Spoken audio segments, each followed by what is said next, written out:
North Central Texas, Northern Tarrant County, North Central Texas, Eastern Wise County, North Central Texas, until 9 p.m.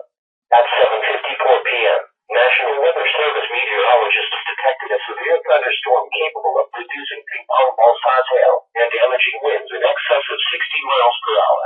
This storm was located 3 miles northwest of Roanoke, moving northeast at 55 miles per hour. The severe thunderstorm will be near Argyle, Martinville, Corral City, and Double Oak around 8 p.m., Copper Canyon, Highland Village, Louisville, and Crum around 8:05 p.m., Shady Shores and Corinth around 8:10 p.m.